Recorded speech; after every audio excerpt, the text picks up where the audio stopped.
Hello, my beautiful souls. Happy July. I am doing this recording about 2 weeks later than I planned on, but as they say, better late than never. The beginning of July was incredibly busy for me, and instead of allowing myself to get stressed out and worried, I've just been going with the flow and letting myself find the time to do the things that I need to do when time allows, instead of pressuring myself to force it and to fit it all in. And I feel like, generally I like to do the month-long readings, or readings for the month at the beginning of the month. But with the hectic pace of life, it was like, no, let's see what's happening and then do a reading. We also had the Sirius Stargate portal happen last week, which is all about tuning into the higher messages. Something I just learned, that Sirius is considered our spiritual sun. A lot of ancient cultures really worshipped Sirius as the place from where all of life has emerged. So I knew a little bit about it, but it was really interesting to learn about that on a deeper level. And kind of coming out of that energy, I definitely have felt a shift and a lateness to life. I feel like all the heaviness of the past 3 years and the last 2 months especially finally has whoosh, just broken up just enough to give us a little breathing room. And I, for one, am so happy to be experiencing that lightness. But that also comes with a change in mindset, right? When we're feeling that heaviness, giving ourselves to kind of work with that energy, feel into it, and try to understand the lesson that it's trying to teach us.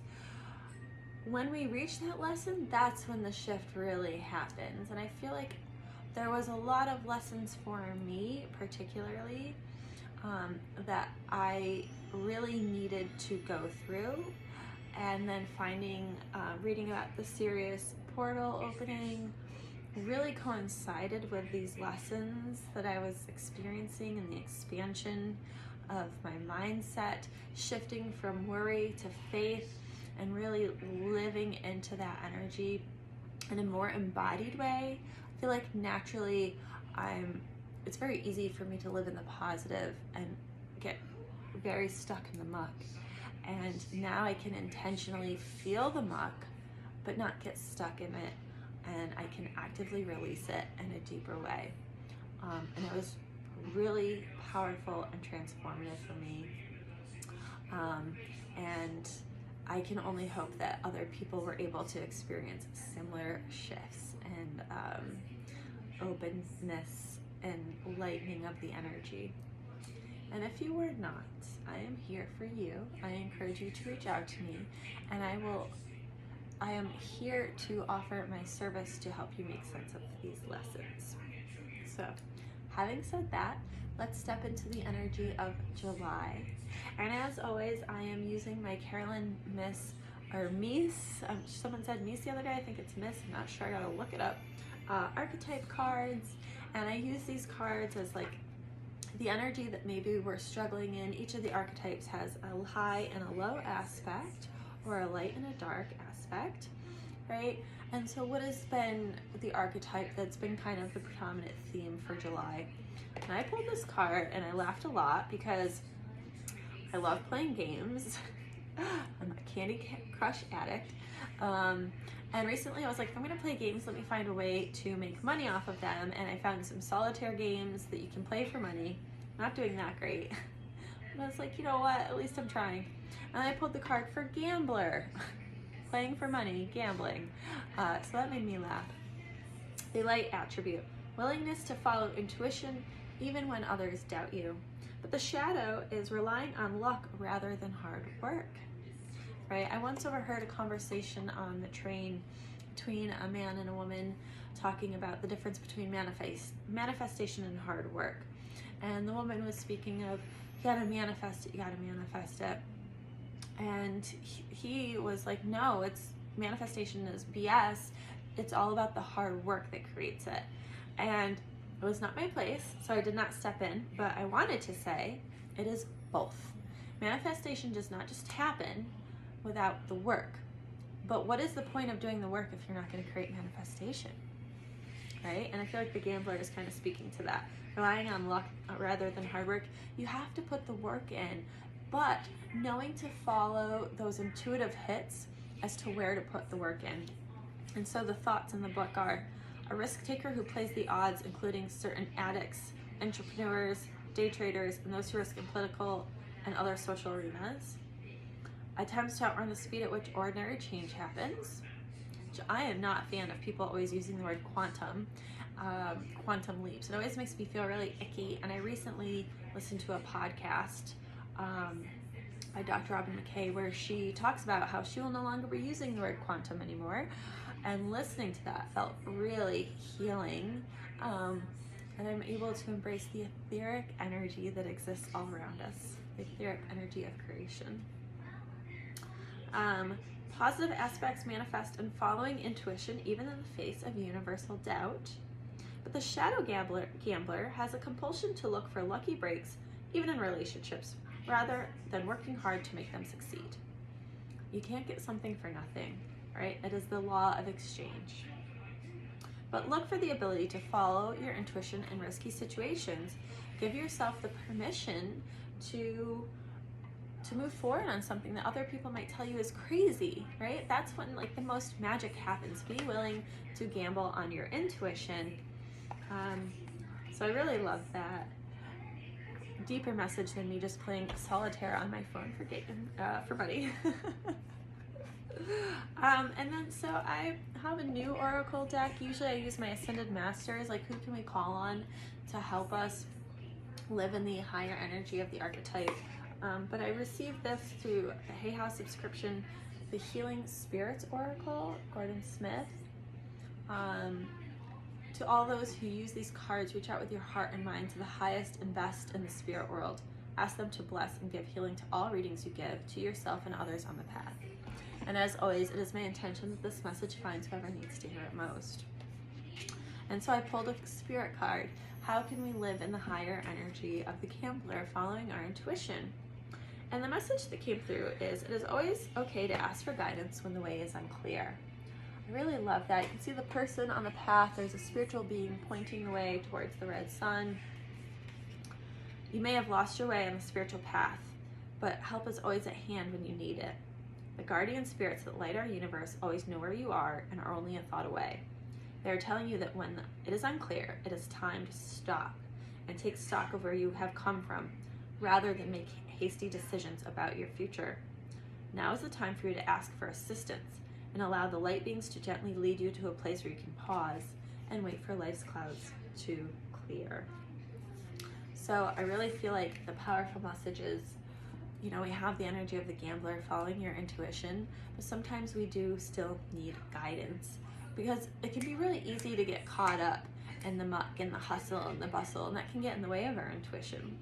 So if we can pause and get clear on our intention and ask for guidance, we can receive divine guidance that helps us harness our intuition instead of just running full throttle and coming out with decisions that, you know, we're not happy with.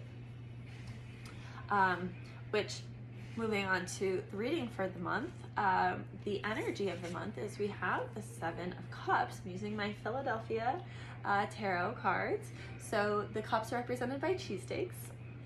And, you know, Seven of Cups is all about options and choices. Do we make the right choice or the wrong choice? And how appropriate that we have these cards of the gambler and asking for help. Like, yes, we need our intuition, but our intuition can be divinely guided if we're open to the possibility.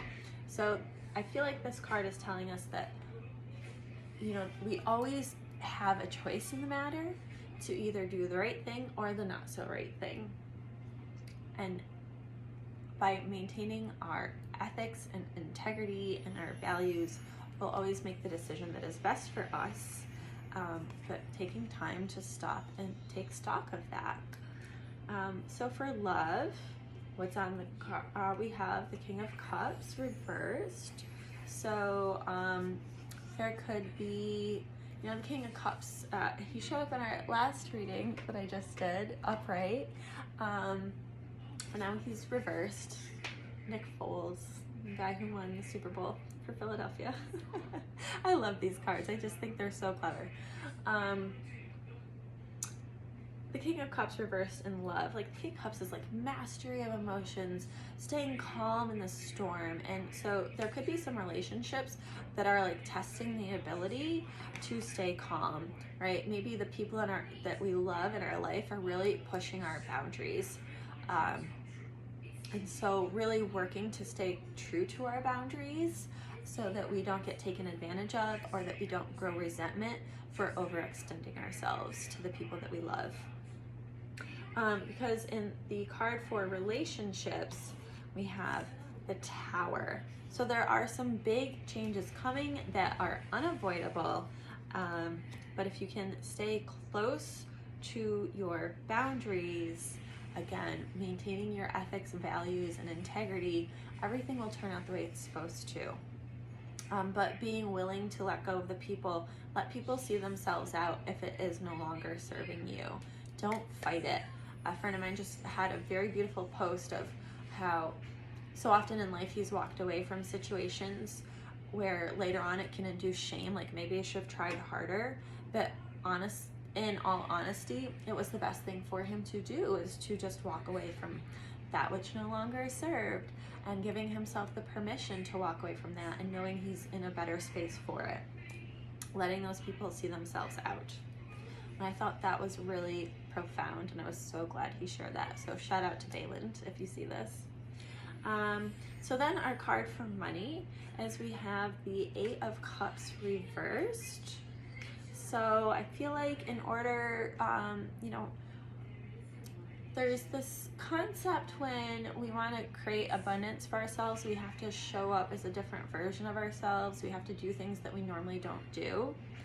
I feel like this card is telling us let go of those bad habits, get really clear.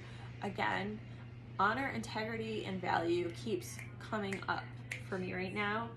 If you can get clear on that, you can really let go of the things that are getting in the way of helping you move forward, so that you can show up as the best version of yourself and give yourself the permission to do things that you normally wouldn't do. You have to, if things aren't working, you have to change it.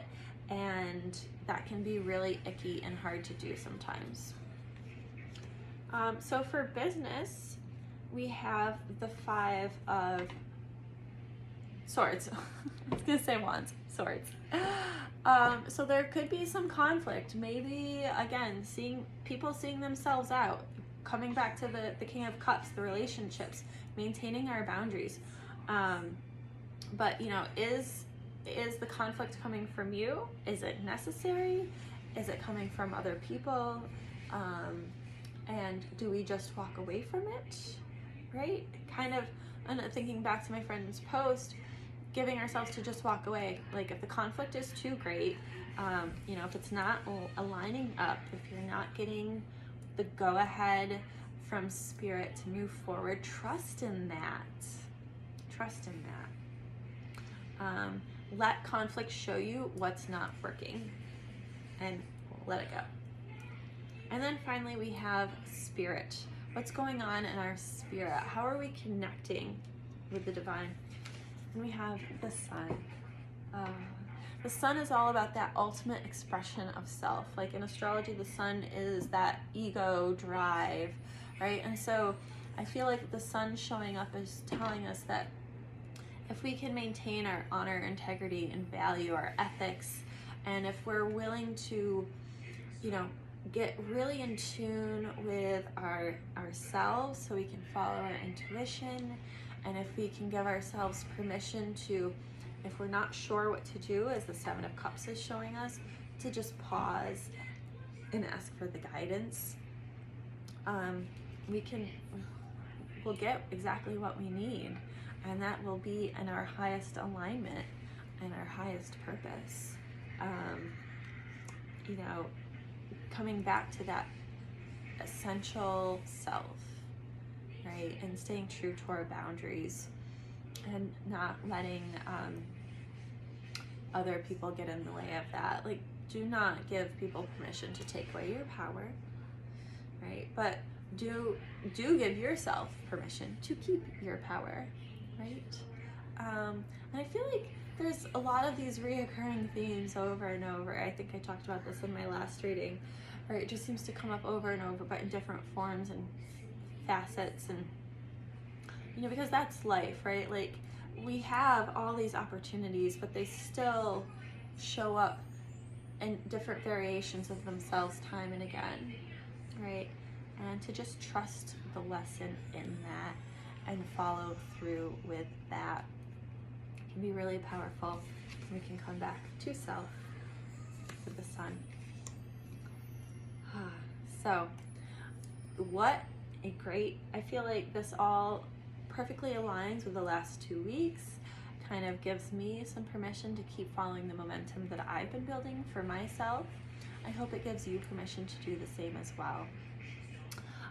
If you would like to explore this on a deeper level, I do offer personal readings, which you can find my contact information in the description below. And you know, I just want to encourage you, like, if you're feeling stuck, or if you feel like you've gotten really comfortable with being uncomfortable, like you don't like how things are going, but you're just really comfortable with letting it continue that way, I want you to challenge that in yourself, right? I have gotten really good at being uncomfortable because there's always this idea like it could be worse, you know. That's bull. Don't let the uncomfortable become your normal. Find a way to break out of that. And if you feel like you don't know what that could possibly look like, reach out to me and I can help you figure that out, right? There's no reason to live that way. We, as humanity has evolved, have come too far to just live in like in the ick, right? There's so much that life has to offer. You just have to make the choice to make the changes and get out there and get it. And if you are called to do so, please reach out to me. I would be honored to help you on that journey for yourself. And on that note, I hope you have a beautiful day. We have the new moon in Cancer coming up next week. I'll be doing a reading for that. You can find me on Facebook as well. I do live community weekly readings on Fridays, except for last week. And feel free to join in. And I do 3 card readings for the coming week, and anybody that wants a card pulled for them, I do so. Alrighty. Mwah. Namaste, my beautiful people.